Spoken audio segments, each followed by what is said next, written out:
How to Lose a Guy in 10 Days. Did you ever see this movie? Are you in a situation where you're in a negative reality with a significant other who's mistreating you? How do you get out of this, right? Do you try to stay in and fix the situation, or do you leave? Now, this is a tough question to ask. And what you should want to do is, if there's any physical abuse, get out immediately and figure out a new situation. And if it's verbally, you can reframe the situation and figure out a way to make it more positive, more influential. And what you want to do is you want to imagine you're in the most perfect relationship. What would that relationship look like? How would your spouse treat you? What would your day-to-day life look like? How would you feel? And if you can maintain that feeling and hold that feeling despite external factors, I guarantee you'll start experiencing that reality. Now, the universe might give you the exact opposite of what you want, but as long as you hold fervent in the new belief system, I guarantee you'll get there. So, How to Lose a Guy in 10 Days, right? It was I think it was Matthew McConaughey was in that movie. Show a little clip here or over here. And it was a funny premise where there was a reporter who's trying to show how easy it is to sabotage relationships, while another guy did a challenge to show how easy it was to secure any relationship. So they had a funny dichotomy of doing the most extremes of each side. And at the end, they fall in love because it's a romantic comedy. So how to be in a more positive situation.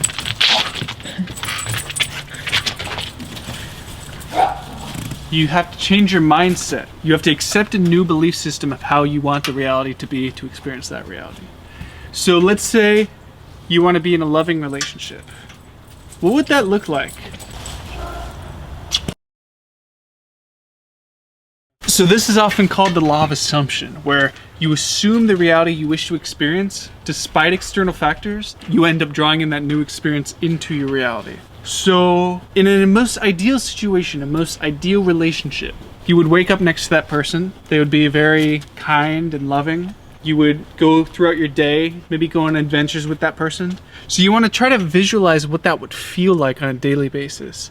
And then if you can maintain that belief system despite what current situation you're in, if you can maintain that new belief system that everything's wonderful, everything's always working out for me, everything feels amazing, I'm healthy, wealthy, and happy. If you can truly embody that new emotion, that new feeling, that new belief system, I guarantee you'll start attracting that new reality into your life. Think about it this way. If there's infinite realities and infinite possibilities, why are you experiencing this specific one? Out of all the realities you could experiencing, why are you in this specific one watching this specific video? Because you're trying to accomplish something. You're trying to experience a new reality that you haven't had before. So to do this, you have to first embody what it means to be this new person. Imagine yourself, the most perfect ideal version of yourself, the best situation you could ever possibly be in, all the material possessions you could ever want, your dream relationship. How would you feel on a daily basis? This is so important. If you can capture the feeling, you can capture what that reality would feel like, and then you can embody that reality and live in it. That's the power of assuming, the power of assumption. They also call this the law of attraction. You attract what you are, not what you want. You attract what you are, not what you want. So become what you want to be and you'll attract it to you. What's the difference between a homeless person and a billionaire? Despite external factors, it's their thoughts, their beliefs, and their actions. The things they think about over weeks and months, and the things they do with their physical body based on their thoughts and beliefs. That's all it is. It's those three factors create the entire reality you experience on a daily basis. And the reality you're experiencing now is just from your past thoughts and belief systems.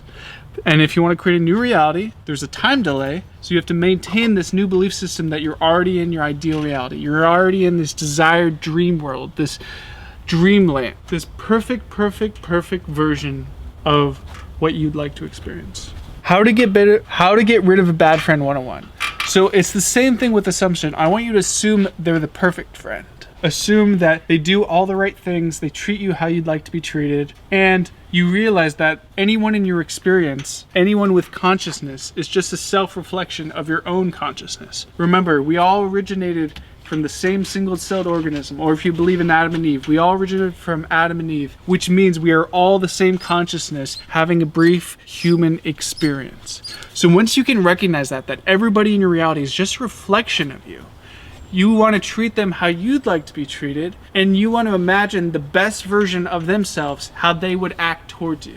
And if you can maintain that, they could do the exact opposite of what you now believe, but if you can maintain that belief system, you'll start to see aspects of their new personality arise. And you'll be like, wow, they're starting to act how I believe they should. Because if you can believe that they already are this new person, you'll start seeing representations that support that new belief system. That's all it is, right? Our thoughts, beliefs, and actions. So if you can see this new belief system and hold fervent in that new belief despite external factors, despite what may happen, hold fervent in this new belief system and ignore anything that doesn't support that new reality, you will experience it. I guarantee you will. So how do you get rid of a bad friend? You turn him into a good friend.